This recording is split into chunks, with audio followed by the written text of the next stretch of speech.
one gay hangout in Tenham Sands. This is a really gay-friendly place to get together with your fellow gays and engage in consensual activities. So this is Apex Park, #1 gay hangout spot in Tenham Sands, just as queer can be.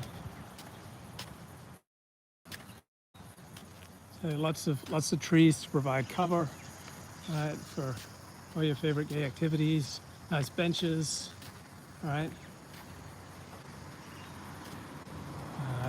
Very nice landscaping.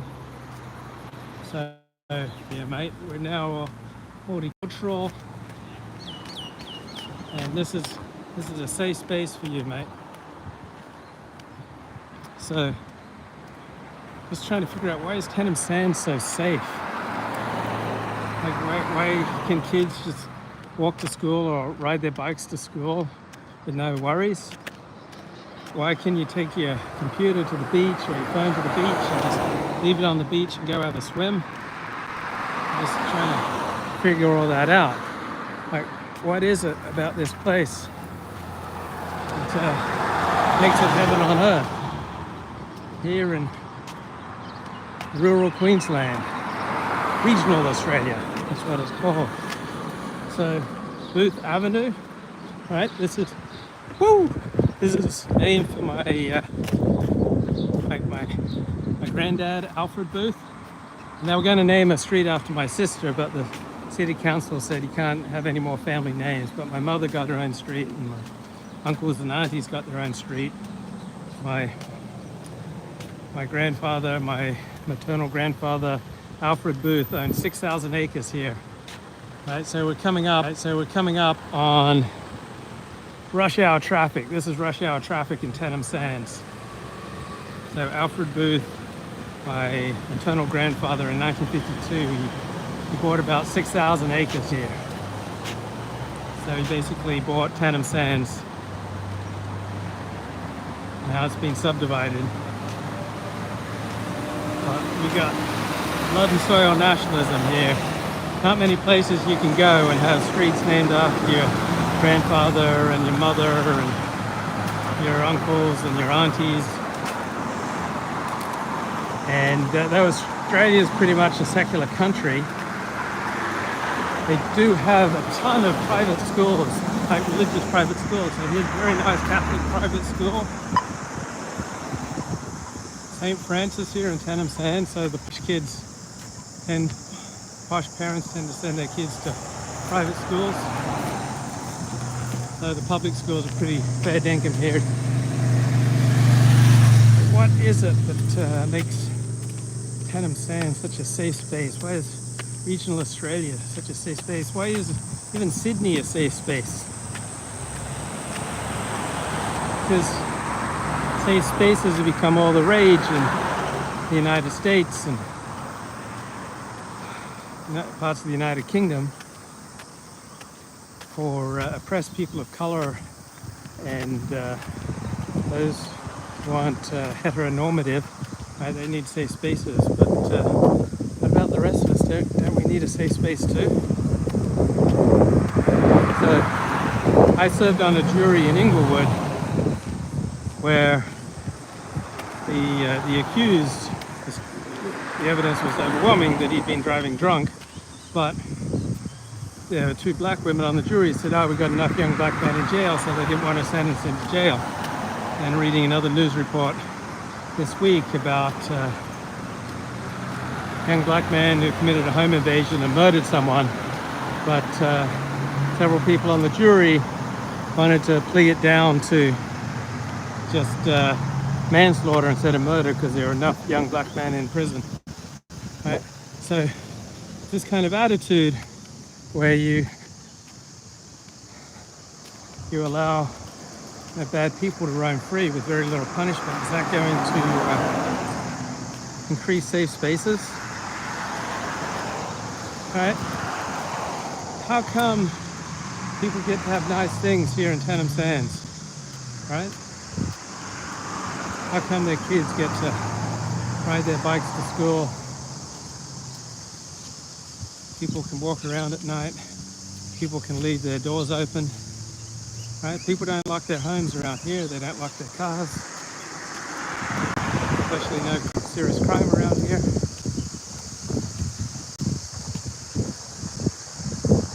So compared to America's astronomical rates of crime, this feels like a safe space to me, mate. So Steven Spielberg has remade West Side Story.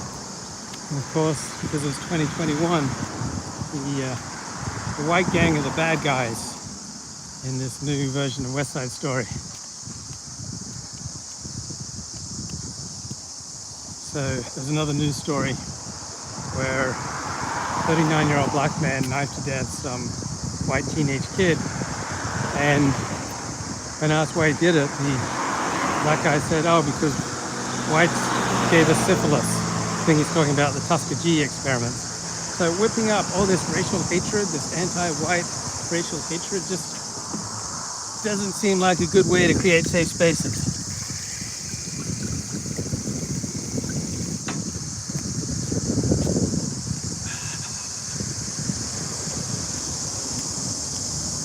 So people are pretty good citizens around here. Keep their dogs on leashes. Now, in the eastern suburbs of Sydney, the dogs tend to be really nice and fluffy and friendly. When you get into regional Australia, like Port Macquarie, people had a lot nastier dogs, right? They had killer dogs. But in the eastern suburbs, the posh suburbs of Sydney, you had nice fluffy dogs. So this is Boyne Island across Boyne River here. So there are two bridges to get into Boyne. So I first remember coming up here in 1982, in January, February of 1982. So we flew into Brisbane for my sister's wedding, and then I drove up with my brother.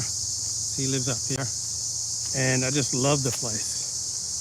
So after high school, I wanted to come here for a year and live. So on the one hand, I love the place. I love the mates that I made.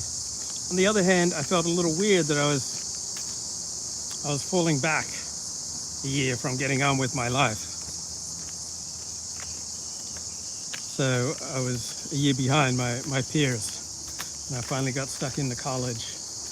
But I had a great time here.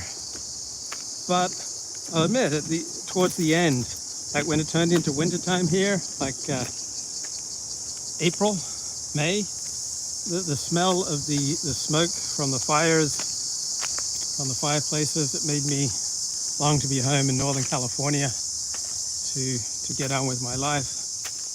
I just love the opportunity in America and the freedom. You don't have a First Amendment, so you have much more freedom of speech, freedom to commit acts of journalism in America than Australia. So I'm here for a holiday, and it's really easy to just fall in love with the place you go to on a holiday, right? So what happens when I return to Los Angeles? Well, I feel enormous relief walking into my home. I feel like, it's good to be home. Or will I be ready to actually complete this move to Sydney? So here are the flying foxes. Boy, they create a bit of a racket, don't they? How do they sleep? Supposedly they sleep during the day and they fly about and eat at night. How do they sleep with all that racket going on?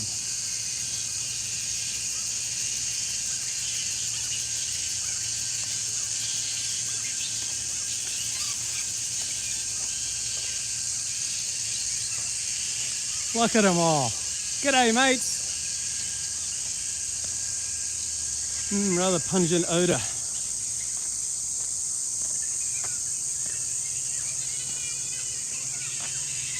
So one thing that doesn't create safe spaces is a lot of racial tension. So in Australia, there's a lot of racial vilification going on at sporting events when Australia plays other countries or browner countries. So I find that very distasteful. I don't want to go to a cricket match and hear all the Indian or Pakistani or the dark black or brown players getting racially vilified. That's incredibly common in Australian sporting events. So racial tension and racial vilification does not create safe spaces. I like my freedom of speech, but I just find racial vilification distasteful. So Denham Sands, regional Australia, is not 100% white, it's about 95% white. And I haven't heard any racial vilification. Like, I'm wearing my yarmulke around, and no anti-Semitism, haven't encountered any, no racial vilification. People are much more tolerant, multi-culti, than, say, back in the 1970s and days of white Australia. Look at these birds, mate.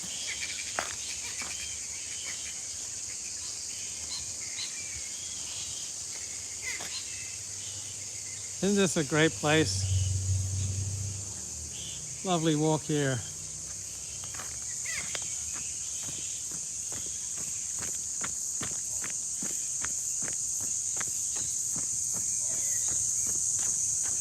Flying foxes, here we go. Let's get some information. Seasonal visitors to Canoe Point. They use this roost to rear their young, arrive in the spring, stay until autumn.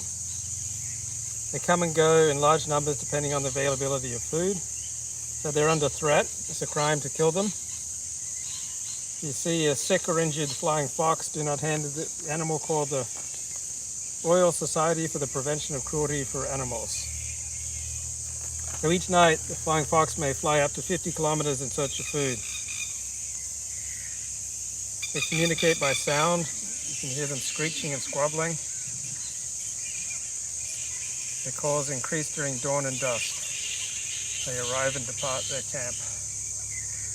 Now they produce very strong smell. So the male foxes use it to mark their territory and to attract females. And the flying fox's mother locate their young this way. So the smell is caused by the bats, not their feces.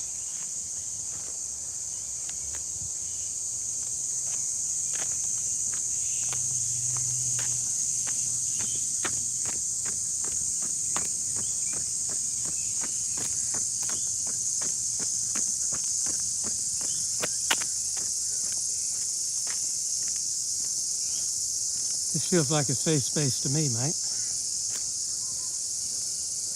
The most important book written about Australia is probably a 1966 book called The Lucky Country by Donald Horne. Now, he didn't mean that necessarily in a complimentary sense. He meant it in the sense that Australia's been lucky. That they've got the resources and the people, and that combination creates a lucky, blessed way of life. So Aussies don't seem to need gurus. I don't see Aussies going in for the wacko conspiracy theories and for the gurus and for the self-help genre nearly as much as in the States. I think that's because it's a more collectivist society. It's not as individualist as the States. Not as collectivist as Japan, more individualist than the States.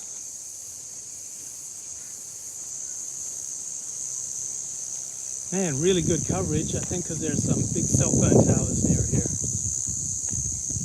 I should be walking on the left side of the trail. We drive on the left and we walk on the left here.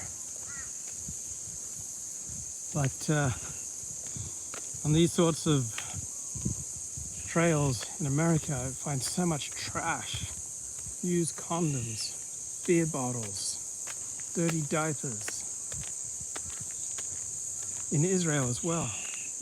One of the things that most surprised me about Israel is just the enormous amount of trash. Like just littering everywhere. But see almost no trash in Tenham Sands. Right, it's beautifully kept up, mate. What a lovely area.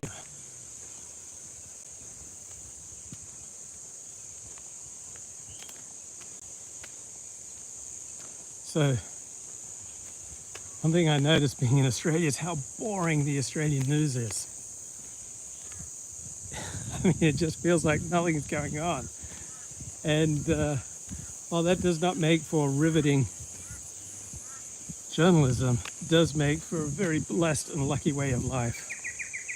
So, may you live in interesting times. That's a Chinese curse. It's not a blessing, right? Living in interesting times is usually a curse, not a blessing. And in Australia, the news just is not very interesting. So these are mangroves. Fill up with water during high tide. So the news is really boring. Nothing much seems to be going on. There's overwhelming consensus in politics. Like there was overwhelming consensus with how to deal with COVID. Yeah, there were some outliers, there were some anti-vax nutters. But overwhelmingly, Australians supported their state and federal government and the measures that these governments took to deal with COVID. And so the political battles just seem so trivial. Right? The news just seems so trivial because nothing much happens here. So leading the news the other night was that 4 kids asphyxiated in a home. Maybe some gas, they don't know exactly, a Somali immigrant's home. But that was like the top story. Kids dying in a house fire. Number 1 story in New South Wales that day. So the political differences between the Labour Party, the party of the centre left, and the ruling Conservative coalition, fairly small. So in Sydney, the Liberals want to privatise the bus service, which will mean that there'll be fewer buses and they'll be more expensive. So that's perhaps the main political issue in Sydney. So you can eat these. These are figs. Now you have to cut away the spikes, spiky fig. My brother, the nurseryman, he knows all the things that you can eat and not eat around here. So it's great to go for a walkabout with my brother.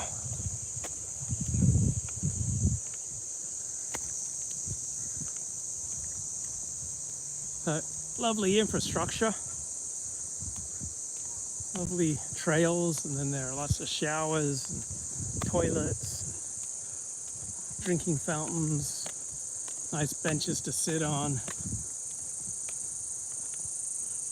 Those are cicadas.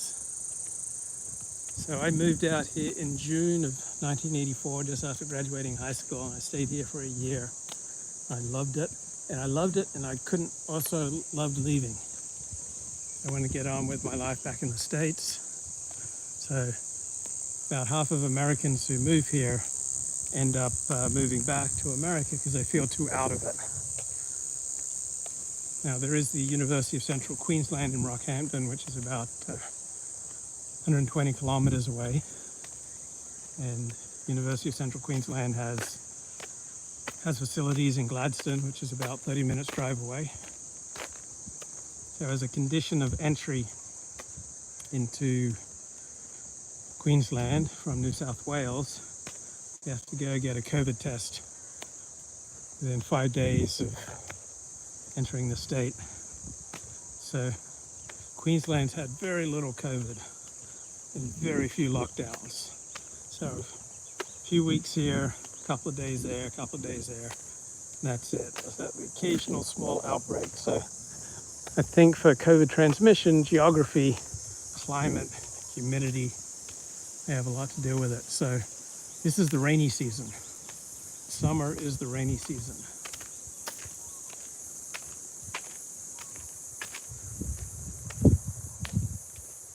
So the water temperature here never gets below about 72 degrees. That's the coldest water temperature in Tenham. And The highest is getting close to 80 degrees. So going for a swim here, it's like immersing yourself in bath water. But how come there's no trash around here, right? How come this is such a safe space? Let's go to the river mouth. What can be learned from this coherent, cohesive community where people don't lock their homes and car doors, where there's just a friendly attitude between people, virtually no crime.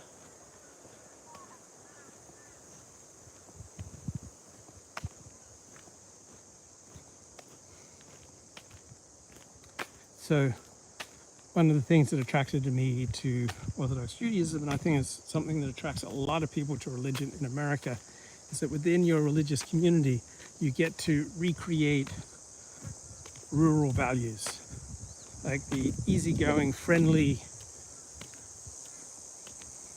connection that people experienced in rural communities where there's high trust and cohesion. You get to recreate in a synagogue or a church.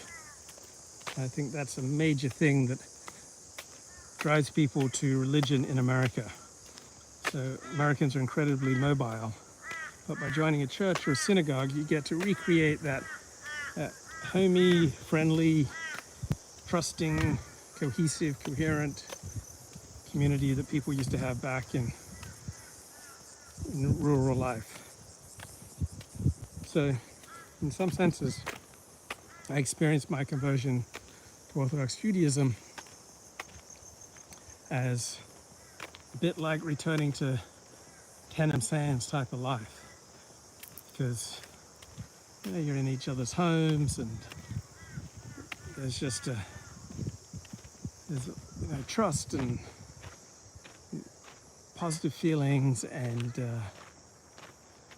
like you go to synagogue with someone, or you go to church with someone, and you see them on a regular basis, and it just feels good. It's like creating your own little Tenem Sands, but in Beverly Hills. Oh man, I made a mistake. Oh yuck.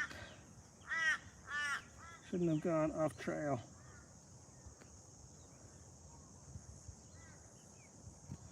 Oh, these stickers.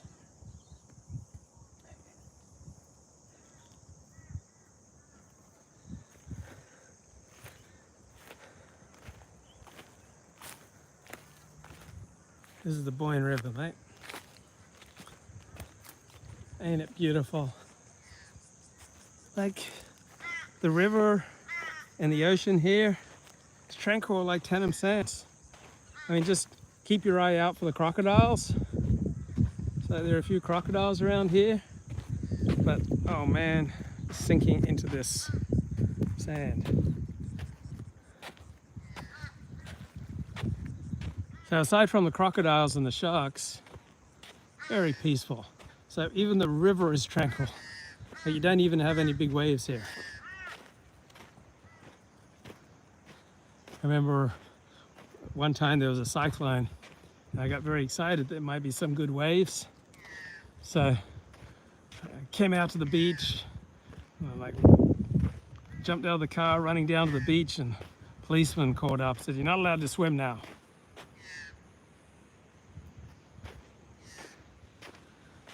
That's a little cyclone, and they didn't let you swim. Oh mate, see all those tankers out to sea? They're all coming in for liquid natural gas, LNG. So there's a big LNG plant here. Oh yeah, Mr. White Male is like my virtual girlfriend, holding my hand while we go to the beach. Good on you, mate.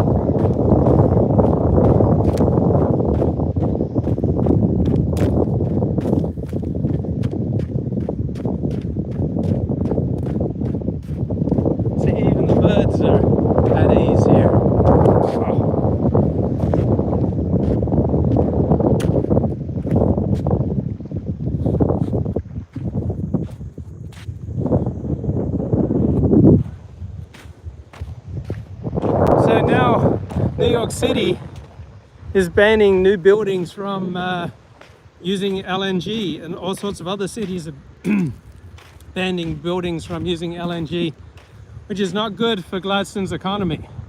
So supposedly they're insisting on electricity because it's more friendly form of renewable resources. But I can see about 10 tankers offshore. I don't know if you can make them out. They're going into the Gladstone harbour. So that's out to sea, and then here we go towards the Gladstone harbour.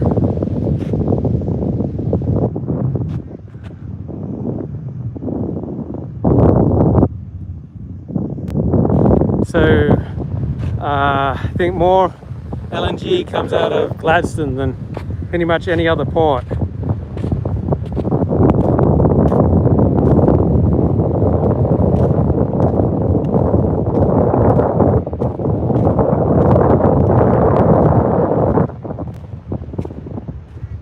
So apparently LNG is not the most green friendly, is that right? So there's talk now that states are going to ban more buildings from using LNG. Then a lot of buses use LNG.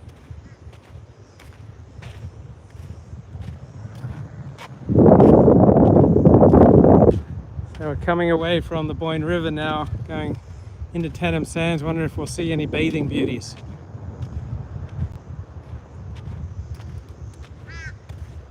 Stiff wind coming off the ocean. Is it destroying the audio quality, the high audio quality, for which my streams are renowned? So you may see buoys out there. I used to swim out to those buoys where the sharks are.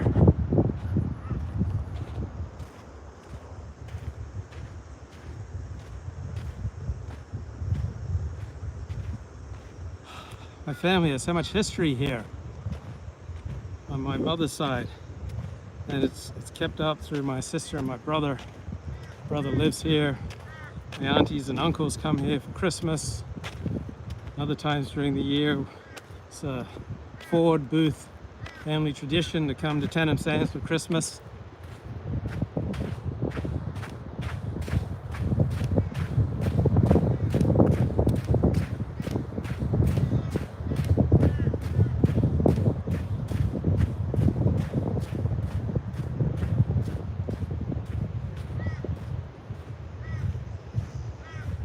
So it feels good. I feel connected to the soil walking along streets named after your mother, Gwen.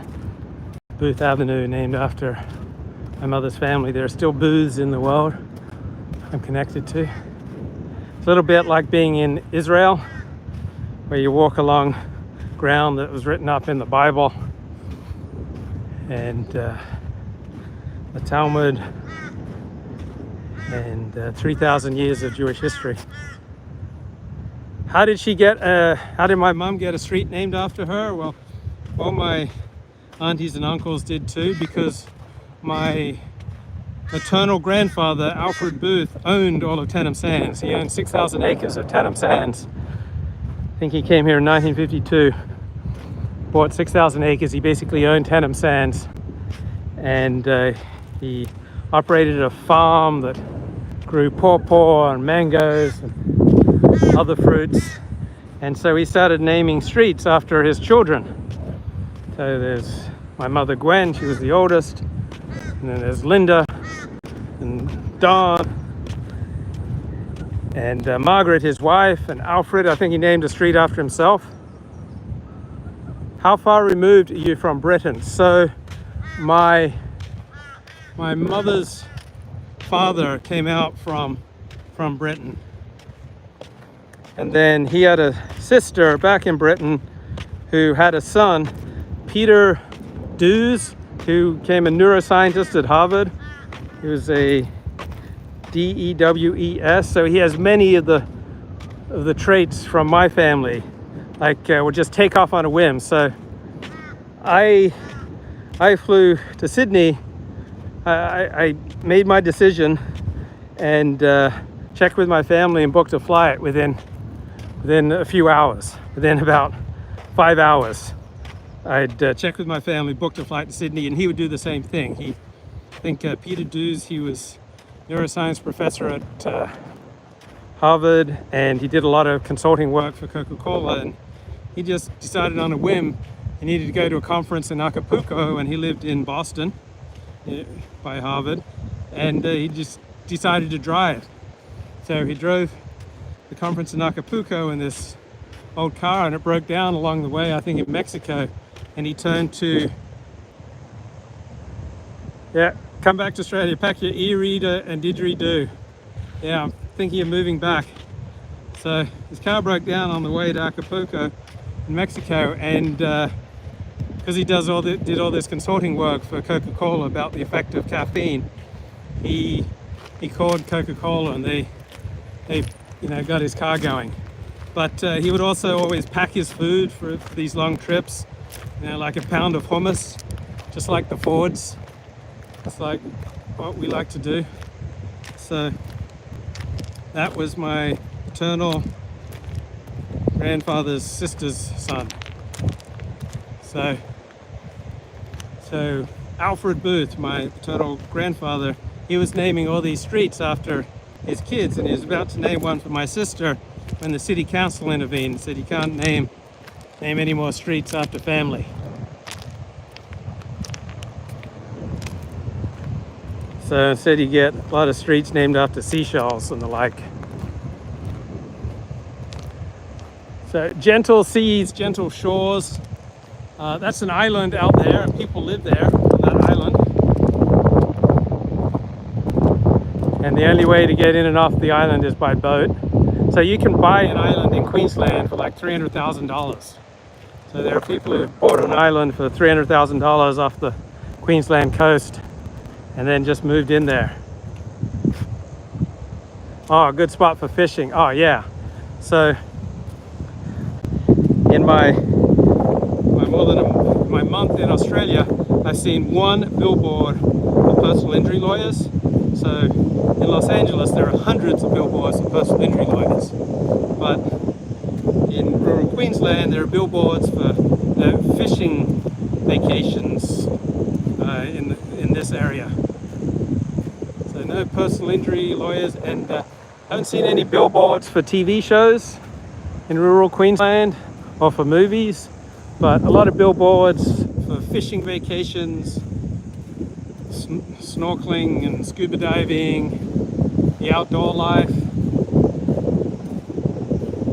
And I went past a restaurant that advertised authentic Aussie cuisine. So what is authentic Aussie cuisine? So is it like baked bean sandwiches and meat pies? What exactly is authentic Aussie cuisine? Lamington's, fairy bread. Oh yeah, mate. So, yeah, past restaurants that advertise authentic Aussie cuisine. So I don't eat out a lot, but I'm told that the restaurants have gotten a lot better. One of the benefits of multiculturalism. Anyway, so I'm thinking about moving here, but I don't want to rush into it. So I'm going to fly back to LA in January, and I'm going to step into my home, and I'm going to see what I feel like. If I feel like enormous relief and elation that I'm home, and go to my favorite synagogues and see my friends, because it's really easy when you go on vacation to just fall in love with your vacation spot and say, oh, I'm going to move here. Like, you get that vacation high. So you can understand why I'm surrounded by all this natural beauty. I think, oh, I want to move here. And there's a great Jewish community in Sydney, so I love the synagogues I've been attending. I love the rabbis I've been meeting. I love the meals I've been enjoying. I love the kosher restaurants and the new mates I'm making, and I enjoy going bowling with the Jews in Sydney, 10-pin bowling. In America, you have a certain group to contend with. In Australia, it's the council. So you mean the Indigenous Council. So I people in Australia who are thinking about joining an Aboriginal tribe. So apparently even white people can join an Aboriginal tribe. So apparently there are responsibilities that go with it.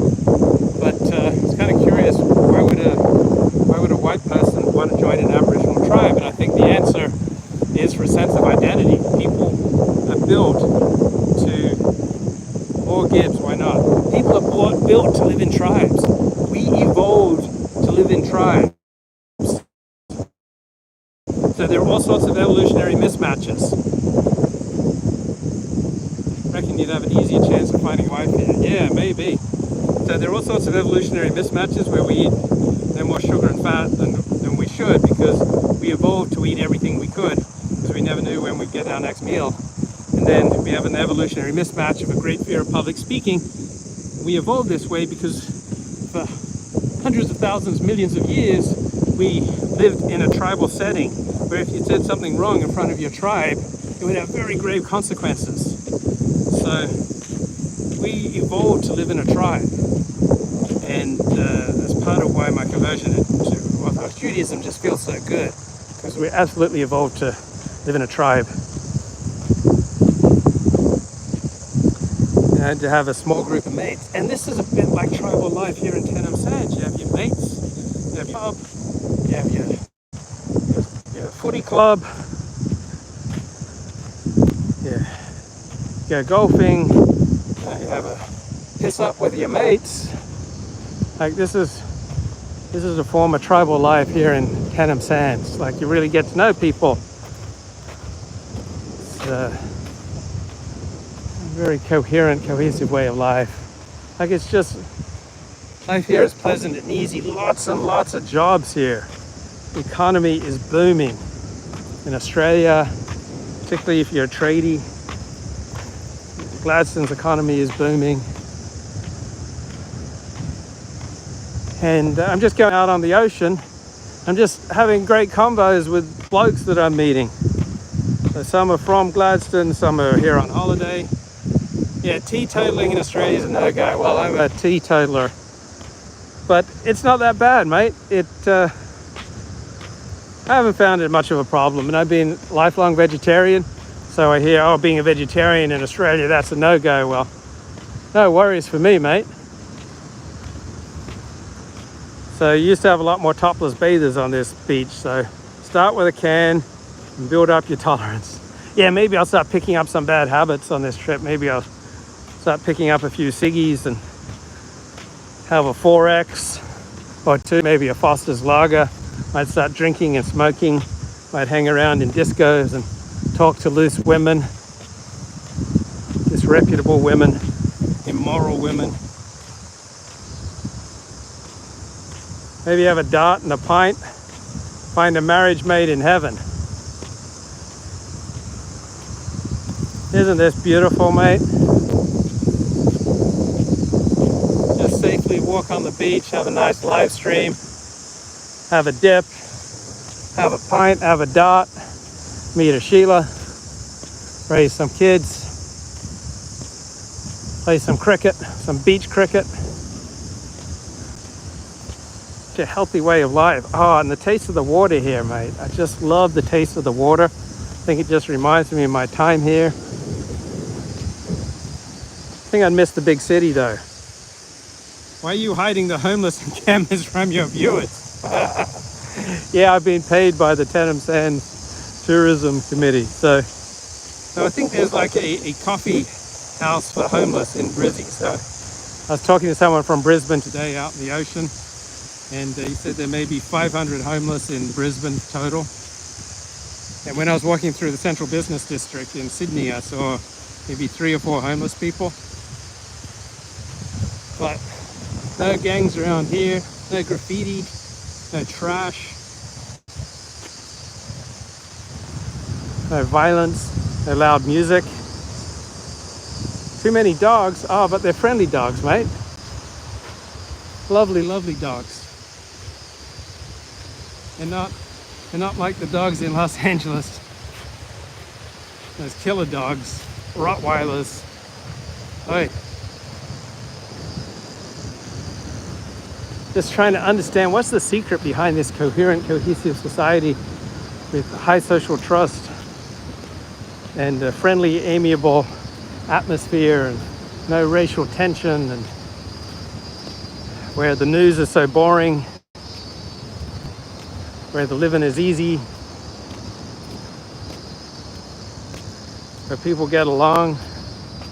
Just can't quite put my finger on it. Is it the demographics? Is it the geography? Maybe it's the sacred dirt. Maybe it's the sacred dirt here, right? The sacred dirt that just makes for a high trust, cohesive society.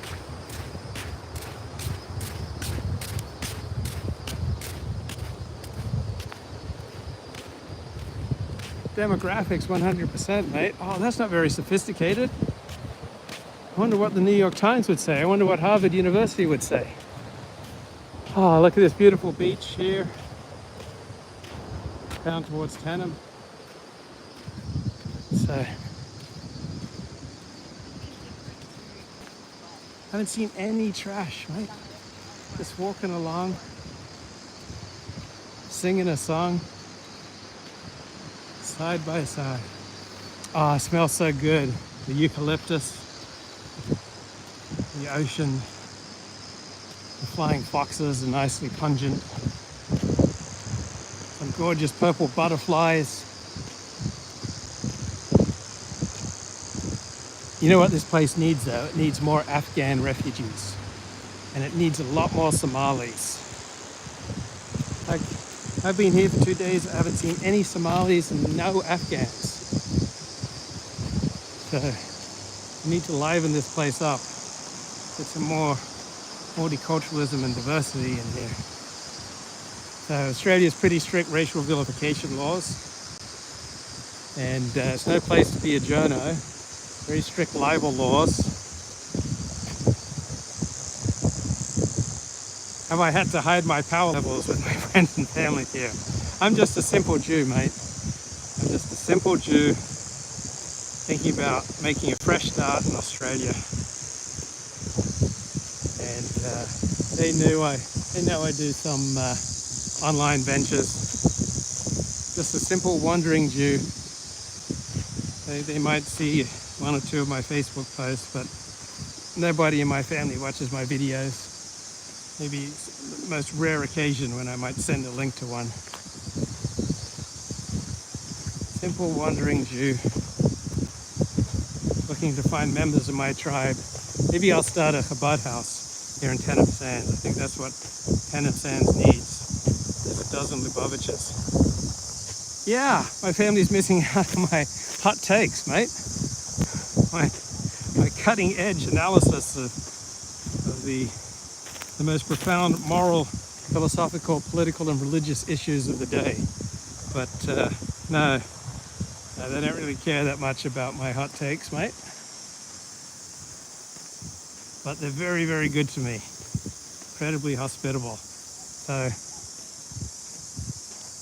only way I was going to swing this financially was to come out here and bludge on my family. If the British Israelite theory is true, then you opening a local Chabad chapter would make sense. Oh, fandom, I gotta compliment you. Your writing, there are no grammatical or spelling errors. It's really top quality stuff, mate.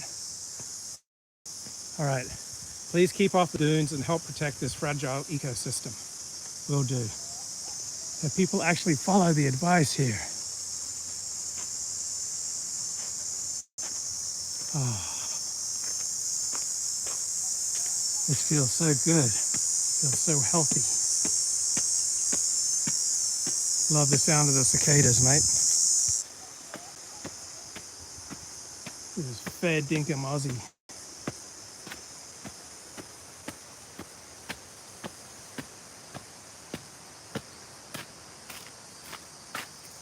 Why are Anglos so averse to bludgeoning off a family? That's what they're there for. Because Anglo culture is very individualistic. So, bludgeoning off family, that's never one way, all right? So when you're bludgeoning off family, you are accepting a reciprocal bond. Your family can bludge off you, and that your family can make demands on you. So Anglo culture tends to be very individualistic. Like Southern European, most everyone else is much more family oriented, but everything comes with a price. And so when you bludge off your family, they can then, you're the resident Talmud scholar, they should be proud to host you. Oh, they have asked me about, oh, what's the Jewish prayer for traveling to Filat HaDerek? And, what's the Jewish blessing for eating this food or this meal? What bracha should you be saying now? Very high quality toilets here in Tandem Sands. This is Canoe Point. Really good quality stuff. Nice little showers here. There's the drinking fountain though. Oh well. Off we go on this excellent adventure. Gorgeous.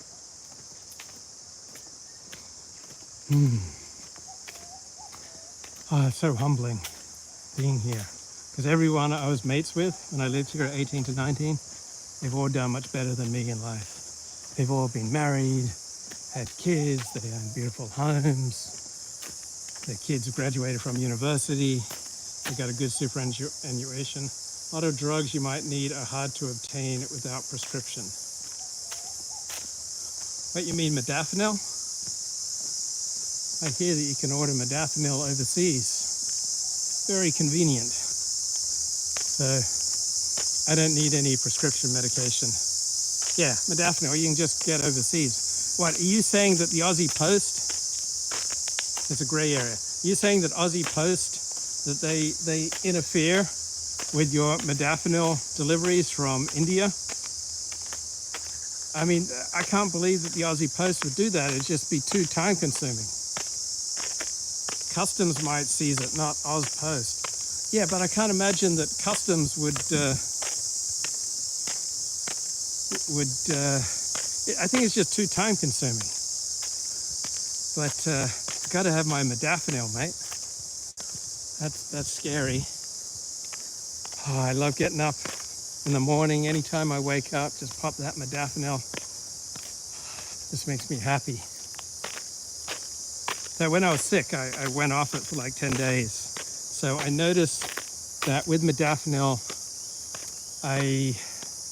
it kind of blunts my emotions, so I'm not as emotionally volatile on modafinil, and I become much more abstract and enthusiastic about ideas, and a little less creative on modafinil, but I get lost more in ideas on modafinil and abstractions. So probably blunts empathy a little bit.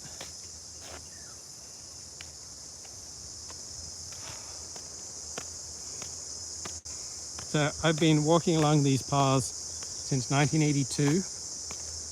It's the first time that I remember being in Tandem Sands. Then lived here for a year in 84, 85. I came out here in 1989, 1990 when I was really sick with chronic fatigue syndrome. Thank God for the beef organ capsules. I can now say goodbye to a life of chronic fatigue. Now I can swim for hours every day, no worries. Oh yeah, I take about 500 milligrams to 1,000 milligrams of magnesium every night. It helps with sleep. It's kind of a muscle relaxant. Oh, you want to go for a botanic walk? Or track the floods at high tide? Hope there's no cottaging going on.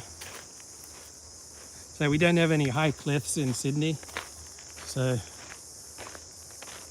they're not throwing people off of cliffs here for expressing the love that dare not speak its name.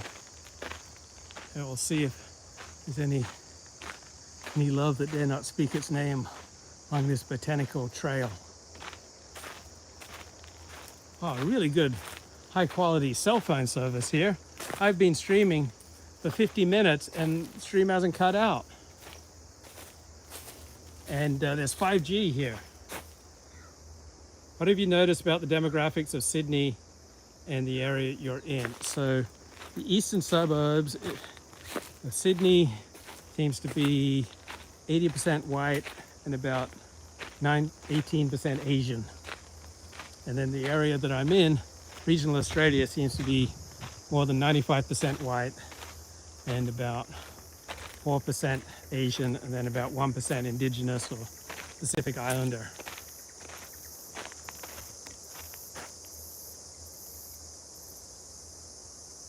Oh, the age distribution. So,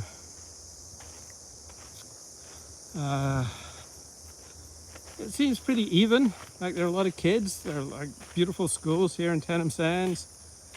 In Sydney, there are a lot of youngies, a lot of hotties, a lot of bathing beauties out on the beaches. So it seems like a pretty even age distribution. That's what I'm noticing. So people around here are reproducing, flourishing schools. Now, real estate prices have exploded in the capital cities.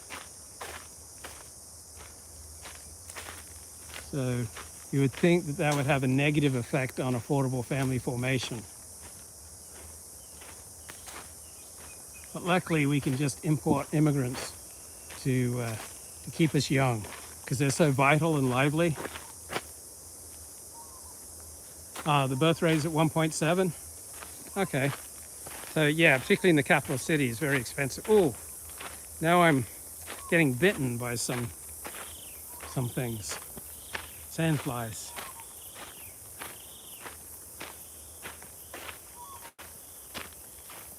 So very daunting to raise kids in the capital cities because the real estate's so expensive. Feel like the government doesn't, man, I'm getting bitten to death here. Feel like the government doesn't care about housing affordability. They just import more eager wage slaves. Well, if housing prices go up, that's got to mean increases in equity for homeowners. So there's got to be a lot of positive sides. So there's lots of affordable housing. It's just not in the cities. So people just have to move outside the cities or downsize. Settle for a smaller place. Oh man, I'm getting bitten to death here. This trail better take me back to where there aren't so many bitey things. So Australia's had 27 years of economic growth prior to COVID. It's unprecedented in the industrial world, but much of that is based on selling raw materials to China. A lot of boomers are putting their equity into investment property. Oh man, I'm getting bitten to death. Let me out of here. Oh Jesus, I'm getting bitten to death here. Get me out of here, man. Oh, what was that? What was that horror movie that was made on a really low budget, like out in the bush, about 15 years ago? I think you're watching the beginnings of a horror movie here. So if you're tuning in hoping for a porn flick, I think this genre has turned into a horror movie. I'm getting bitten to death. The Blair Witch Project. I think that's what's happening, mate. Oh, I ain't gotten bitten at all. And now I had to take this bloody botanical trail, and I'm getting bitten to death. Didn't put on any muzzy repellent. That's muzzy, not muzzy. God forbid, God forbid. Oh, hope I don't run into any snakes. Not really fond of snakes. Okay, let me out of here. Let me out of here.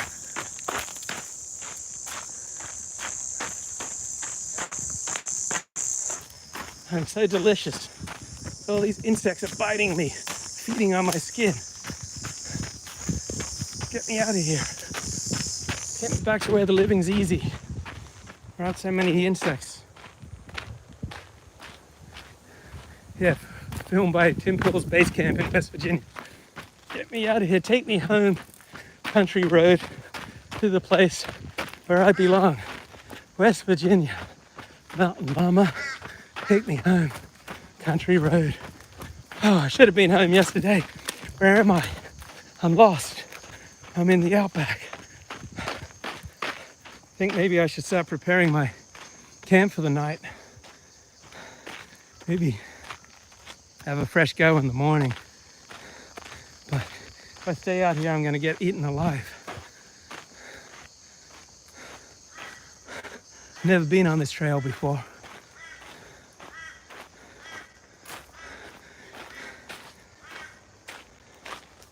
You're taking me to places I've never been before and making me scream your name.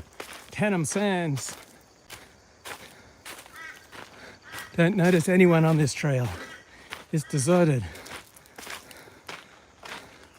Is this going to end up in a scene like Deliverance? Where is the banjo player? If you see any banjo players, please let me know, because I'm not in the mood for a banjo right now. I'm gonna get away from them mozzies. And I thought I was all down with the botanical trail, but in retrospect, I think I'm gonna skip the old botanical trails. Too many insects.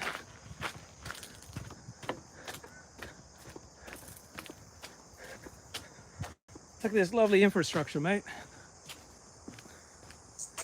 Maybe I just set up an Alexander Technique practice in Sydney. Let those Alexander Technique dollars just start rolling in. Oh, I regret that excursion.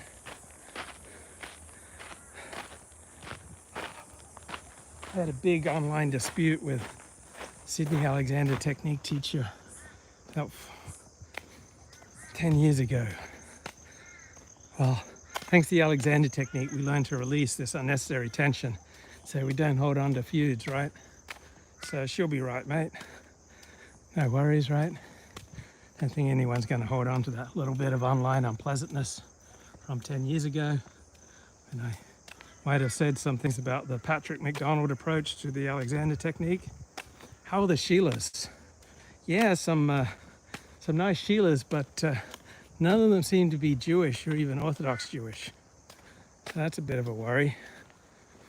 But I'm here to light the sparks. You know, someone's probably never said a bracha right here.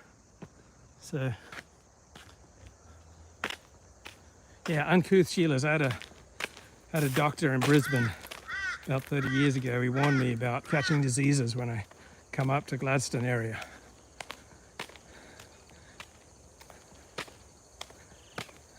But I'm not going to be engaging in any immoral behavior. So I'm a very respectable man. I've got family and relatives here. They don't want to hear about me engaging in disreputable and immoral behavior with uncouth, immoral women with low standards. I gotta protect the Ford family name, mate. We're a very respectable family. What would my dear old dad say if he heard about me engaging in any disreputable behavior? Ah, this is a lovely gum tree, mate. Look at this. Just tops.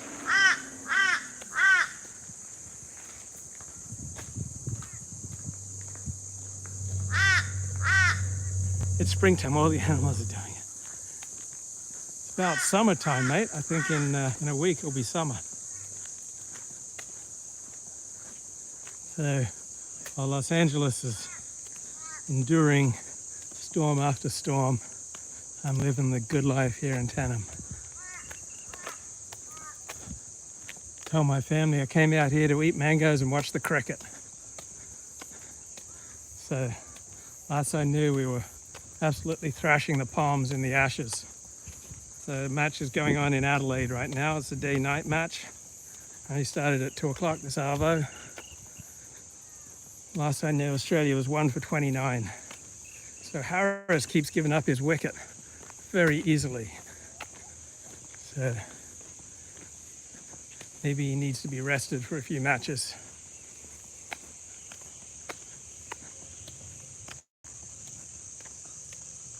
Do people watch cricket, or is it just an excuse to get drunk? No, it's lovely background.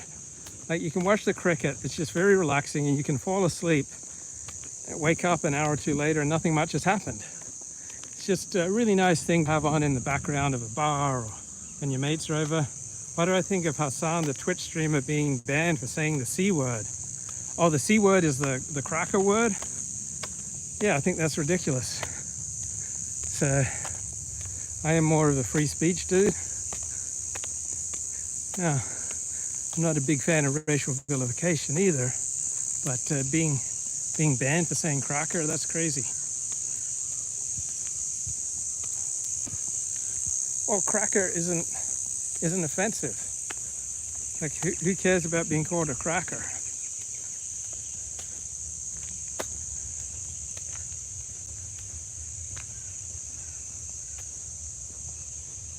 Why can't we all just get along?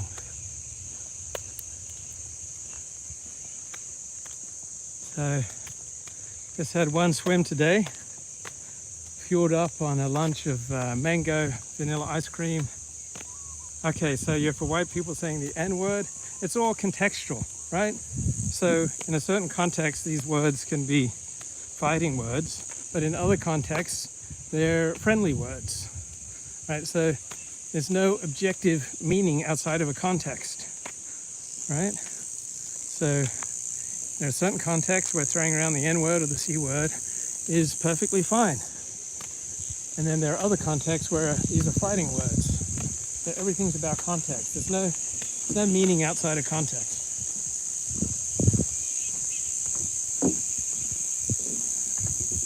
So everything's about the relationship. Yeah, I know you're being facetious, but I like to get pompous. Remember, I asked this Sheila, who's been staying with me in my parents' house, and I asked her how would she compare me and my dad. Her answer was, well, your dad's not as pompous. Where are they playing cricket, Sydney or Melbourne? They're playing cricket in Adelaide, mate. They're drinking wine, and they're playing cricket in Adelaide, South Australia. So it's a 5-match test series, and we won the first one at the Gabba in Brisbane. Oh, g'day, Jim. How are you, mate?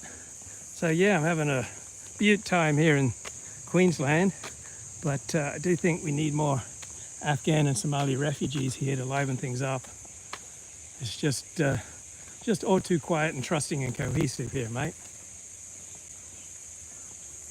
Yeah, COVID approach.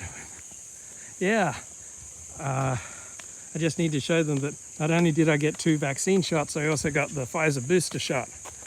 G'day, mate. How are you? How are you? Oh. How you going? Good, mate. How are you, mate? Thank you. How are you, mate? How's it going?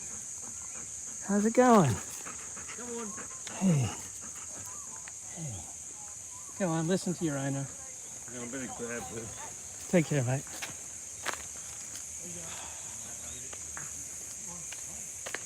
Lovely walk about here, mate. Even the dogs are friendly. Yeah. What's life like without heightened threat levels?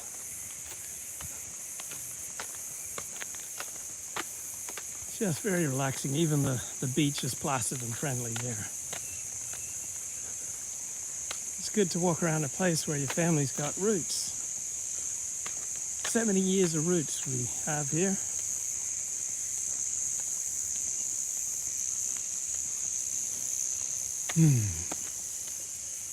Just a feeling of being at home in the world. I've been to cities that never shut down, from New York to Rio to old London town. I still call Australia home.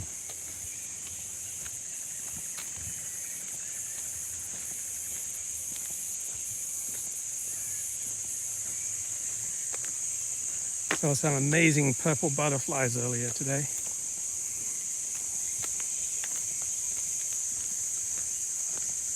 No snakes yet. I've only once seen a koala bear in the wild. I don't think I've seen any kangaroos on this trip. I can see a lot of warnings out there about kangaroos. Like when you're driving, you really don't want to hit one and spoil the whole front of your car. So I'm keeping up my subscriptions. Come on, Luke, you must miss LA. Tell the truth, mate. Compton is empty without Luke. Oh, actually, I'm not missing LA yet. Now, I may not realize it till I'm back there, but just feeling really happy here. Just seems like a fair dinkum place to live. Let's have a look at these flying foxes.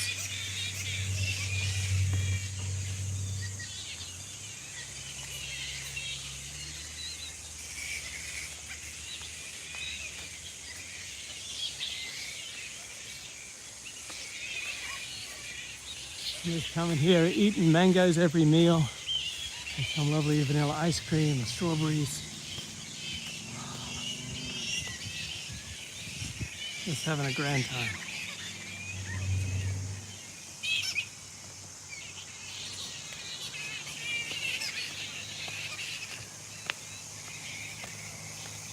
Getting a bit of sun. Got my Aussie hat. Just need those corks. Keep off the muzzies.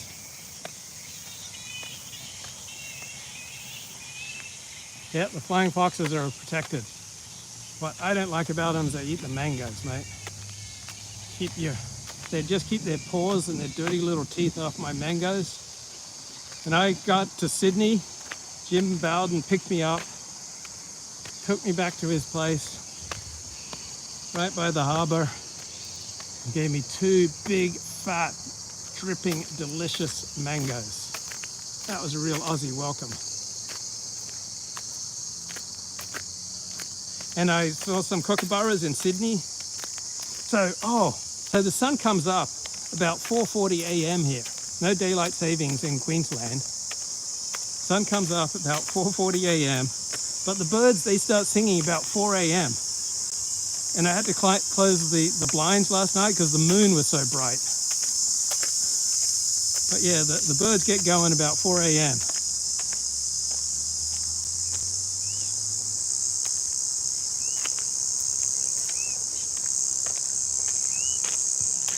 Luckily though, I got my modafinil to power me up in the morning. Still talking to my sponsees. I'm still arranging those calls. Making sure I stay spiritually connected. I have to spend about an hour or so on 12-step materials or work every morning to get spiritually centered. Or I go out and tackle my day. And then I feel really vulnerable being here. Any meat pie westerns you can recommend? I'm vegetarian, mate, don't eat any meat pies. It's just kind of vulnerable being here, seeing all my mates and family and rallies who were all so far ahead. What party would I vote for here? I'm in Tenham Sands, so central Queensland, about 30 minutes drive from Gladstone. So probably vote for the Nationals. Get on the meat, mate. It's hard. I believe in eating meat. I think being vegetarian is really unhealthy.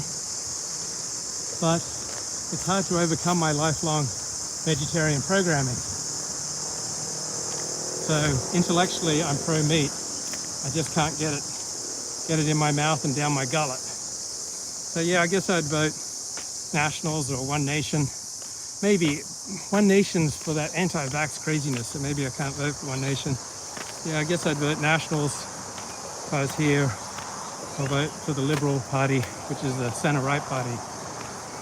So I'd vote for the Conservative coalition, but not really much diff between the Conservative coalition and Labor. So in Australia, the news is really boring because the quality of life is so high. When the news is exciting, the quality of life, I'm voting for Craig Kelly. No, mate, that anti-vax nutter. No, can never. I don't like the anti-vax, anti-lockdown nonsense. Australia did a really good job containing the coronavirus, and its pro-vaccination, pro-lockdown policies probably had something to do with it. So I'm really discouraged to see how dissident right politics leads to conspiracy theories and, you know, believing all this anti-vax nonsense. Like, I'm noticing that the alt-right tends to be anti-vax and tends to be pro-ridiculous QAnon conspiracy theories. Now, conspiracy theories aren't nearly as big in Australia as they are in America, because Australians have mateship, and so they don't have to go searching for meaning. Americans don't have as much mateship. It's more individualistic society. So Australia's more communitarian and cohesive. And so when you have your mates, you don't need to go in for conspiracy theories.